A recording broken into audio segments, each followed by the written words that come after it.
Welcome to EPG Pathshala. This is the second chapter regarding to biodiversity and environment conservation.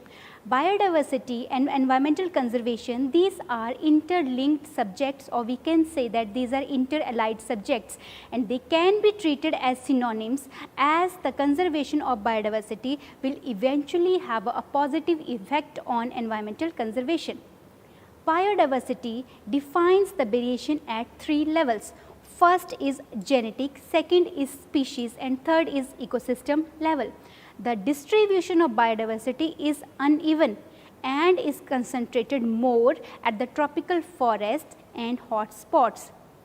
The nature has created a balance between the biodiversity and the ecosystem that includes all form of life from aerial to land dwellers and marine life forms. This chapter of biodiversity and environment conservation is entirely dedicated to discuss the environmental conservation aspect of biodiversity in brief, and all these are discussed in detail in the different modules of this paper. Now, I will define a term that is keystone species. There was a zoologist named as Robert T. Payne. He coined the term keystone species. Students, keystone species is a species or an organism that defines an entire ecosystem. If it is absent from the ecosystem, it can cause an ecosystem to change, or the entire ecosystem can cease to exist. They have low functional redundancy, which means if a species disappear, if this keystone species disappear, then no other species present in the ecosystem could replace them, thus leaving a void in the ecological niche.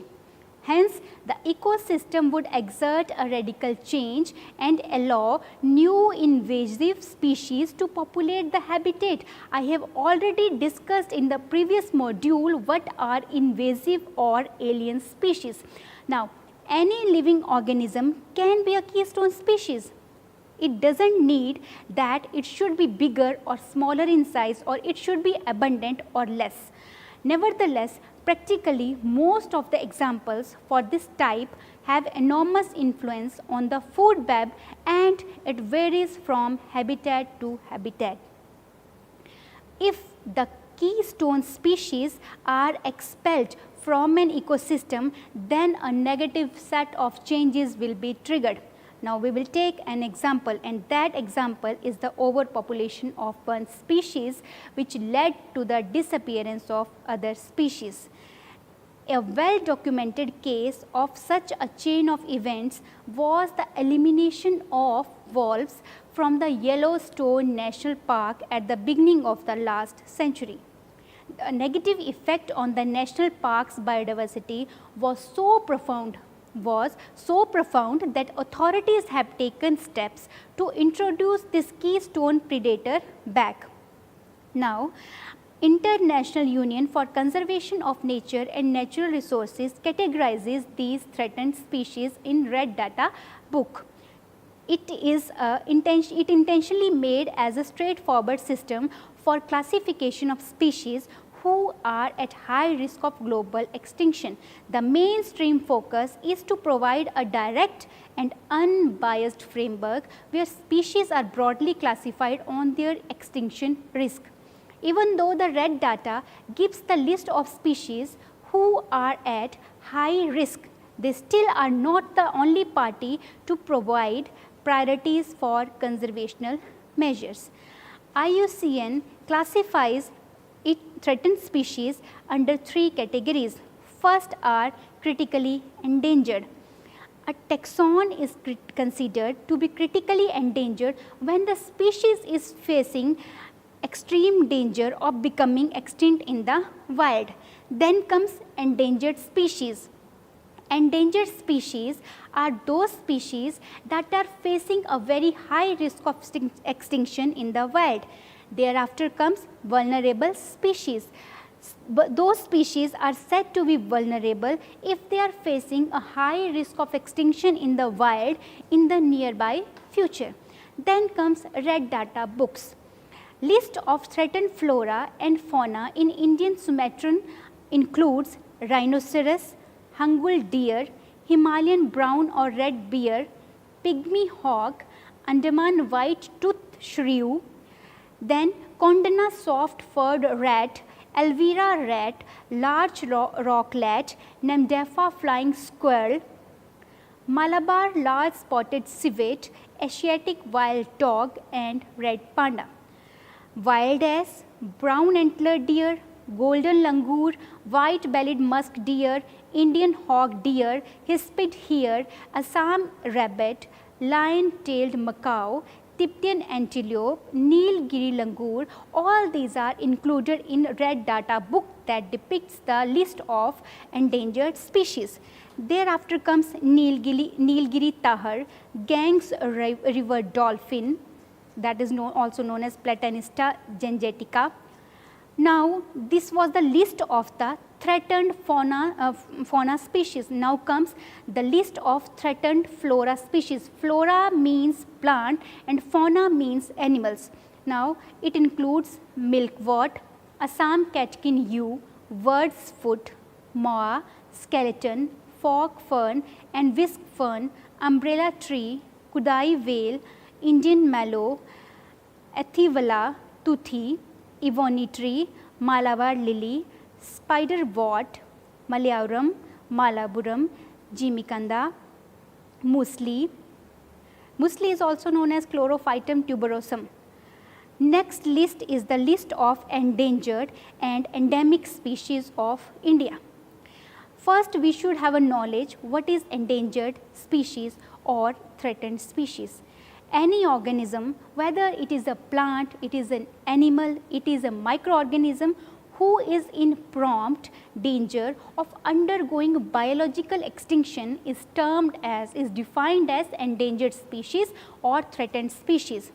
In India, this is the data regarding to India. In India, it is estimated that around 450 plant species, 100 mammals and 150 bird species are endangered. India's biodiversity is threatened primarily due to destruction of habitat, degradation of habitat and over exploitation of natural resources and other causes I have earlier explained in the biodiversity and environment conservation part 1. Red Data book contains a list of endangered species of plants and animals that might become extinct in the nearby future if these species are not protected. Some of the endangered and endemic species found in India include fish. In fish, these are knife-toothed sawfish, Asian arowana, red line torpedo barb, golden mahashir. Bird species include steppe eagle, great knot, masked finfoot, greater adjutant, white-bellied blue robin, Nilgiri blue robin, white-headed duck, narcondum, hornbill, green peafowl, spotted green shank, banasura, laughing thrush. Reptiles category that includes endangered and endemic species include parroted swine snake, three-striped roofed turtle, green turtle, Indian narrow-headed soft-shell turtle, Gone day gecko, Vianad day gecko, keeled box turtle, Bollinger's dacia, Puna skink, Inger's mabua, yellow-headed tortoise, Asian forest tortoise, Indian kangaroo lizard, Assam roofed turtle, Asian giant soft-shelled turtle, Travancore hills thorn-tailed snake, Travancore earth snake, Cochin forest cane turtle. Mammals that are included in endangered and endemic list are red panda, sea whale, blue whale, fin whale, wenteng. Wenteng is also known as Bos javanicus, it is its scientific name. Then comes wild water buffalo, hispid hare, dhole, Indian elephant, woolly flying squirrel, collar leaf-nosed bat, loin-tailed macaw. Loin-tailed macaw is important, its scientific name is Macaca silenus. Then comes white-bellied musk deer, servant house, Mengeles mouse-eared bat, Nilgiri tahar, The scientific name of Asiatic lion is Panthera leo persica. The scientific name of Bengal tiger is Panthera tigris tigris. Ganges river dolphin Platanista gangetica gangetica. Geese golden langur, Nicobar tree shrew. So, I am telling the scientific names of these mammals since they are important and they come in competitive question. Next comes, I have discussed the scientific name of Asiatic lion, Bengal tiger and dolphin as these are important from the competitive point of view. Then comes the uncontrollable encroachment into wildlife zone. Thus stopping the movement of wildlife is a reason behind the extinction of the biodiversity. Every year, countless number of humans and animals die. What's the reason? The only reason is the encroachment into wildlife zone. A few cases of this conflict are humans die due to leopard attack, due to tiger attack, due to attack by elephant and deer. These attacks lead to animal deaths, loss of crops, loss of human life, wildlife injury, degradation of the livestock, destruction of geographic land and considerable reduction in wildlife population. Now, what can be done to reduce the risks of these conflicts? These conflicts can be reduced by taking measures like electric fencing should be done near the wildlife zone, agricultural land not stepping beyond the buffer zone, planning should be done and livestock protection, community based natural resource management should be carried out. Ecotourism should be supported. Those crops should be grown that are disliked by the wildlife. A classical example is seen where a red pepper is grown along with other crops. It is grown so that the elephants are kept away due to a fact that elephants don't like these crops and avoids crops that contain caspsin. Now, the next topic is the strategies for the conservation of biodiversity. First strategy is to maintain the flawless or we can say viable landscape.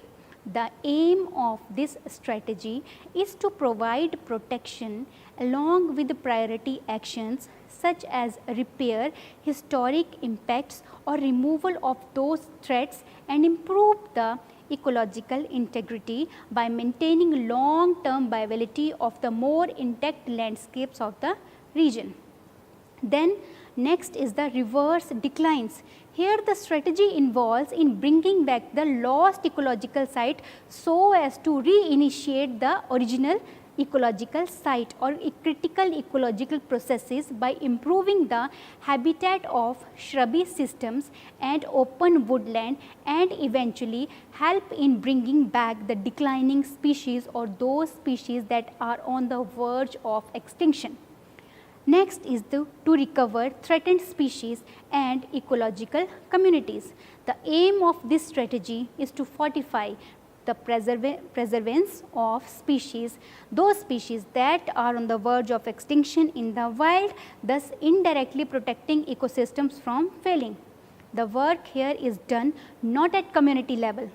I am telling you that the work is done not at community level, but it is done on individual species as each has their own unique requirements for the survival process. The actions are based on implementing measures for increasing their distribution and abundance while trying to put a stop to their declining rate and emerging threats. The aim is to educate people of those threats that are knocking at the door before the final extinction happens. It means we have to tell the people the various causes why the biodiversity is getting extincted. Some of the threats are climate change and the introduction of invasive species. Here I would like to introduce one more point that humans are mainly responsible for the extinction of the biodiversity. The submissive adaptation to improve the elasticity of natural system and allowing them to adapt to change can be done by various activities such as by maintaining functional areas and ensuring that there are representatives for the environments and that the associated processes for removing and minimizing existing stressors are done. Active adaptation can be done by influencing ecological processes to moderately direct the nature of adaptation by activities like restoring habitats and system dynamics, identifying and protecting climate refugees, and managing restoring connectivity by increasing the matrix permeability and functional connectivity. Transformation can be done to fundamentally alter ecological processes in an aim to prevent irreversible changes from happening. The relevant activities would include keystone structuring of revised system, eco-engineering and transformation, and species translocation or ex situ conservation, that is genetic preservation. I have already explained in the previous module. Then there comes conservation prioritization. First is spatial conservation prioritization. It is about identifying priority areas for biodiversity as well as the allocation and scheduling of alternative conservation actions to inform decision making. In other words, spatial conservation prioritization tries to answer the question of where, when, and how we act to efficiently meet conservation goals. Efficiency is an important concept, as possible conservation actions are always limited by the available resources. It can be informative for many different types of conservation action, such as selecting locations most suitable for extending the protected area network, targeting the restoration management, or designing broad scale green infrastructure. Now, what do you understand by the term quantitative? It refers to the prioritization based on quantitative and spatial explicit data that describes the extent and occurrence of biodiversity features, including species and habitats, and other relevant information including costs and threats. A prioritization algorithm then does the actual prioritization by ordering the planning units used according to some explicit formulation, and the results are usually presented in the form of maps. These maps, they describe the spatial distribution of priorities over the area of interest. Tools aimed at quantitative spatial conservation prioritization have multiple advantages over non-quantitative approaches. Now, what are the advantages? They are able to account for the occurrence of biodiversity over potentially very broad geographical areas. Now, let us take an example. When working with species on local level, it is very important to account for the occurrence of that species somewhere else. When designing new protected areas, it is important to know what is already has been protected. Ecological connectivity is yet another factor that is not easy to account for in conventional planning. Expert based and quantitative approaches are not, however, mutually exclusive. Expert input is always needed. That is, we always need experts to make use of quantitative spatial conservation planning tools. Next approach for the conservation of biodiversity is biotechnological approach. It is generally believed that biotechnology has always adverse effects on biodiversity, but in fact, biotechnology offers new means of improving the biodiversity. For example, I have discussed about cryopreservation. It comes under the biotechnology term. Seed banks are the most efficient and effective method of ex situ conservation for the majority of endangered species. In seed banks, genetic fingerprints are used to establish the origin of a seed or the relatedness of one plant variety to other. Next is tissue culture technique. It is of great interest for the collection, multiplication and storage of plant germplasm. This is a very old technique. Such techniques, they allow the propagation of the plant material with high multiplication rates in an aseptic environment. Micropropagation refers to in vitro mass production. In vitro means under laboratory condition. Every work has to be done in the lab. Mass production of whole plant from a small tissue. That tissue can be a root cell, shoot cell or meristematic cell. Through micropropagation, allied colonial material can be very rapidly multiplied. DNA barcoding is another technique in which species are identified and performed by using DNA sequences from a small fragment of the genome, that is gene, with the aim of contributing to a wide range of ecological and conservation studies in which traditional taxonomic identification is not practical. Thereafter comes the another approach, that is the in vitro production of embryos. The embryos now have to be produced in the lab. In vitro embryo production is another way for biodiversity conservation. Now, why embryos have to be produced in lab condition? To ensure the embryo rescue. Methods used in the production of embryos in vitro include splitting and cloning of embryos, their selection by markers, sexing of embryos and transfer of new genes. New genes means genes that we require to transfer into that embryo, gene of interest. Then embryo culture and transfer technique is used to introduce fertilized embryos into surrogate mothers. Sometimes closely related species can be used to produce the offspring of an endangered species.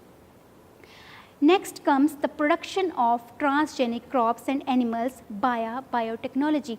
This also plays an important role in biodiversity conservation. Transgenic crops are likely to increase the agricultural biodiversity and it helps to maintain the native biodiversity rather than to endanger it. Such crops may prove to be very useful to the farmers and they can be of commercial value. I would give some 2 to 3 examples like BT cotton, BT brinjal and soybean. They have been, scientists are trying to work to grow them in India by the use of biotechnological technique. However, the practical benefits and risks of the crops need to be assayed in the field and their products need to be scrutinized. In case of animals, several lines of transgenic farm animals have been produced, but none of them have been commercialized till now. Some lines are made for the pharmaceutical industries so as to produce drugs in their milk. Others may show improved resistance towards certain infections. Now, biotechnological methods have many advantages to conventional captive breeding procedures. Since the animals need not to be moved around, less stress is experienced and the problem of space for keeping the animals is also solved since samples can be taken in the wild. Since the animals need to be moved around, less stress is experienced and the problem of space for keeping the animals is also solved, since samples can be taken only in the wild. Storage of genetic resources will help to preserve the biodiversity and will counter the effect of genetic drift on smaller populations. Even if an animal dies, its genes will still be available for future breeding work. Biodiversity conservation policies and programs.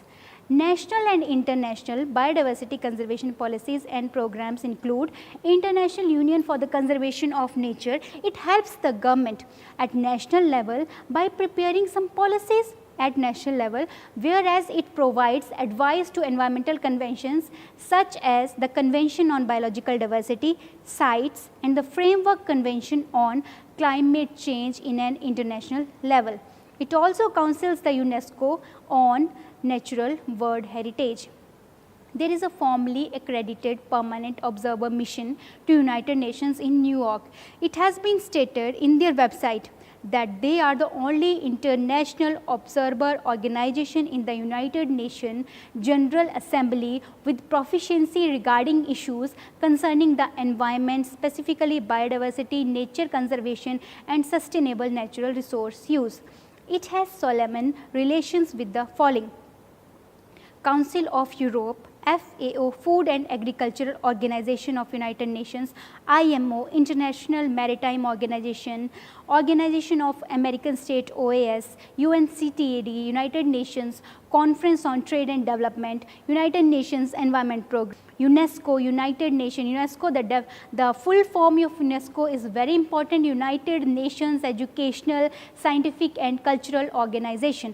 WIPO, it's also important, World Intellectual Property Organization, and WMO, it is also of very important, World Meteorological Organization. Now next come the Habitat Conservation Plan, how the habitat can be conserved. It is a permit that has been included in the application for an incidental take permit that is issued under ESA, United States Endangered Species Act, to exclusive establishments that undertake projects that could lead to an outcome of annihilation of an endangered or threatened species.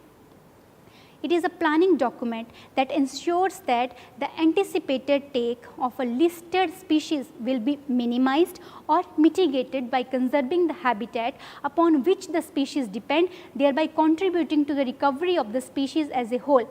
The environmental community and landowners take different strands on HCPs. Following are the strengths: flexible to accommodate a wide range of projects that vary greatly in size and scope, forces reconsideration or consideration of species by all parties, and reduce uncertainty for landowners.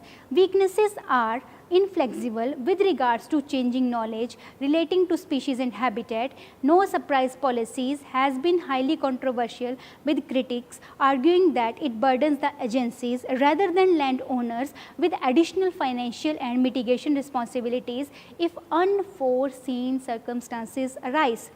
HCPs are viewed as having weak, insufficient monitoring plans. HCPs means Habitat Conservation Plan. Additionally, the parties responsible for monitoring the Habitat Conservation Plan are not regulated in a systematic manner due to the private funding. Criticism over scientific standards and limited credible scientific data is also there. There are certain agencies that have interpreted the role of Habitat Conservation Plan under Section 10A of ESA as a means to contribute to survival of species, but not as a recovery tool. The Habitat Conservation Planning Handbook that is inconsistent with this stand and states that contribution to recovery is often an integral product of an HCP, and in general, conservation plans that are not consistent with recovery plan objectives should be discouraged. Next come Convention on Biodiversity.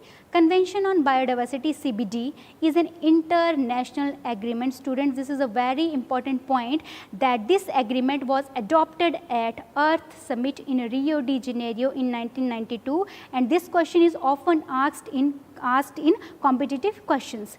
It has three main objectives. First objective is to conserve biological diversity, use its components in a sustainable way, to share fairly and equitably the benefits arising from the use of genetic resources. CBD was negotiated, that is Convention on Biological Diversity, was negotiated under the guidance of the United Nations and was signed by more than 150 government leaders. This number, that is 150 countries, it is very important. It was signed by government leaders at the Rio Earth Summit, whose official denomination is the United Nations Conference on Environment and Development. Keep remember that Rio Earth Summit is also known as United Nations Conference on Environment and Development. Now, the convention is one of the most widely ratified international treaties on environmental issues with 194 member countries. Now, I think one more member country has been added and the number has reached to 195. You have to check it out on the internet. Unlike other international agreements that set compulsory targets and obligations, the CBD takes a flexible approach to implement rules and regulation. It identifies general goals, policies, and countries are free to determine how they want to implement those plans. One of the greatest achievement of Convention on Biological Diversity so far has been to generate an enormous amount of interest in biodiversity, which is a critically important environment and developmental issue both in developed and developing countries. Therefore, at the last, I would like to conclude the module as the biodiversity and environmental conservation are interrelated and dependent on each other. Both of them need to be carried side by side so that the natural balance can be maintained or it can be created. The extent of human interference that has created disturbance in the distribution of biodiversity on the planet, it should be reduced. That is, anthropogenic activities should be reduced. This has also led to the extinction of many species and enlisted many in endangered and vulnerable categories. Although authorities at national and international level, they are taking up several programs, they are making several efforts to reduce the conflict, still a lot needs to be done to maintain the equilibrium between the man and nature. Thank you.